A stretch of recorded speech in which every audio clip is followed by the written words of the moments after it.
The movie opens with camcorder footage showing a family of four hanging under a tree with ropes tied around their necks.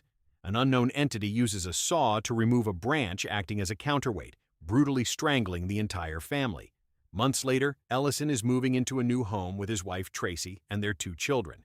While he and his wife are pretty eager to get settled into their new home, their daughter Ashley refuses to help unpack and complains about missing her old school.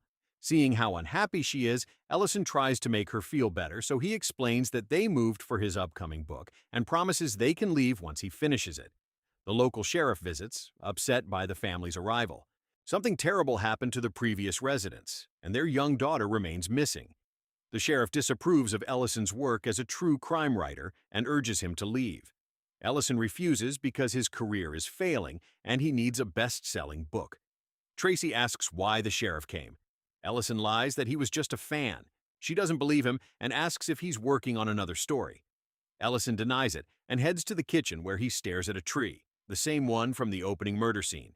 While investigating the house, Ellison finds a box in the attic containing a projector and several reels of 8mm film from different time periods. That night, after his family sleeps, he watches the tapes. The first tape, Family Hanging Out 11, shows the Stevenson family who lived there before. The footage starts normal, but quickly turns dark, showing the family hanging from the tree. Disturbed, Ellison takes a sip of whiskey. The next tape, BBQ 79, shows a family fishing and having fun. Suddenly, it switches to the family tied and gagged inside a chained car. Someone sets the car on fire, killing everyone inside. Horrified, Ellison considers calling the police but notices copies of his only bestseller, Kentucky Blood, published 10 years ago. Realizing he needs to revive his career, he continues investigating. He prepares to watch Pool Party 66, but hears strange noises. Assuming it's his daughter sleepwalking, he checks her room, and she's asleep. Following the noise to the hallway, he finds a strange box. His son Trevor suddenly emerges from it, half naked and screaming. Ellison carries him outside. Trevor calms down. He used to have such nightmares before. The next day, once alone, Ellison watches Pool Party 66. A family enjoys the pool, then they're shown tied to lounge chairs. Ellison notices a ghostly figure staring at the camera. He pauses to observe it, but the tape catches fire. After converting the damaged film to digital, he can no longer see the entity's face. Tracy and Trevor arrive home, arguing. Tracy reveals Trevor drew 4 people hanging from a tree on his classroom whiteboard with permanent marker. She argues that Ellison's disturbing work is affecting their kids. Ellison defends himself, saying he makes victims' stories heard. Tracy walks away annoyed. Later, Ellison watches Sleepy Time 98, showing a family gagged in their beds. The killer finishes them off with a knife, showing no compassion for the children. Ellison notices a symbol on the wall and prints it. He adjusts the recording's contrast and discovers the address, St. Louis. He Googles the St. Louis murders from 1998.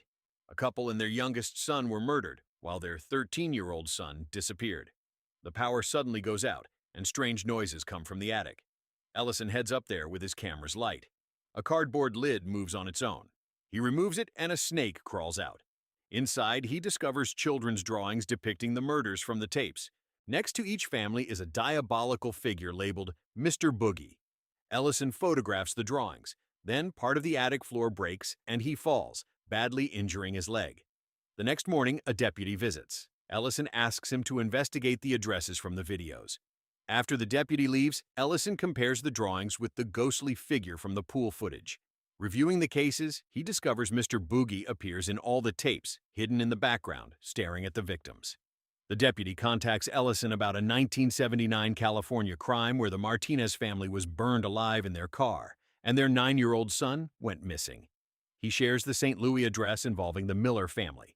Ellison realizes the Stevenson family had previously lived in the Miller's house. He doesn't notice it, but ghostly children's hands tried to drag him down when he fell from the attic.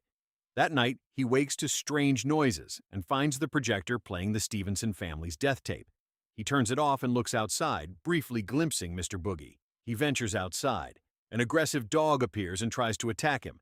5 ghostly children appear behind him, and the dog retreats frightened. The deputy returns with requested files. Ellison opens up about his work. They deduce the killer must be very old since crimes started in the 1960s. All families were murdered in different cities, with a child disappearing after each massacre. Family members were drugged before death. Ellison points out the demonic mark in every tape. The deputy mentions Professor Jonas, who assists police with occult cases. After the deputy leaves, Ellison watches Lawn Work 86.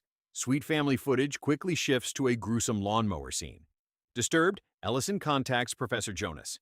The professor explains the symbol is used to worship Bujal, a pagan deity who eats children. The deity kills children's families before taking them to his netherworld to consume their souls.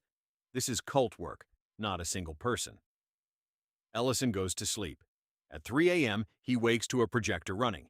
He heads to his office, and there is no one there. Grabbing a baseball bat, he inspects the house. The missing children's apparitions play hide-and-seek behind him. Ellison checks around, unaware the children are trying to scare him. He checks Ashley's room. Her eyes are focused on Stephanie, the Stevenson family's missing daughter. Tired, Ellison falls asleep on the sofa. The next day, Tracy scolds Ashley for painting on the walls. Ashley explains Stephanie didn't allow her to paint the room because it belonged to her brother. Ashley reveals Stephanie is the Stevenson family's missing daughter. Tracy is shocked. Her husband lied again. She begs Ellison to move back, wanting a safe life. Ellison is determined to finish the book and promises they'll leave if things get worse. Disappointed, Tracy walks away. That night, Ellison wakes to the projector sound. The projector is missing. He follows the sound to the attic stairs. The 5 missing children sit there, playing a tape. They signal him to stay silent. Mister. Boogie suddenly appears, and Ellison falls down the stairs. The projector and reels fall too. Ellison takes everything to the yard and burns them. Tracy wakes. Ellison says she was right, they should leave immediately. After burning everything, they grab the children and leave. Trevor worries about belongings. Ellison assures him they'll send movers. The next day, they move everything to their old house. Ellison believes they're safe and ignores the deputy's call. In the evening, he receives an email from Professor Jonas with scans of ancient drawings related to Bujal. The professor reveals early Christians partially destroyed each drawing, believing the demonic images were a gateway for Bujal from the afterlife to the mortal world. In each crime, the missing children appear at the end of the footage. As a result, Ellison realizes that they were the ones who recorded the videos and killed their own families under the influence of Bujal. Unfortunately, before Ellison can process this, he suddenly feels dizzy. He then finds a note under his coffee cup that says, "Good night, Daddy," before finally passing out. We also notice Ashley, indicating that she has drugged him, just as the other children did under Bujal's influence. In the next scene, Ellison regains consciousness to find himself, his wife, and his son bound and gagged, with tapes over their mouths. He sees Ashley approaching him with the 8mm camera and an axe. She promises to make him famous again and kills her father. She makes a video of a bloodied house, and she draws a picture of how she dismembered her family. The 5 other missing children show up behind her, but when they see the Bujal, they flee. The entity comes and takes Ashley into the film with it. The next morning, we see the same box in the attic and a new roll of film, which simply confirms that this horror is far from over. That's it for today's recap, guys, but before you go, do you think it was smart to go to a haunted house in search of inspiration for a new book, or was it just dangerously stupid? Leave your thoughts in the comments. Thanks for watching. Don't forget to like and subscribe too. Catch you in the next video.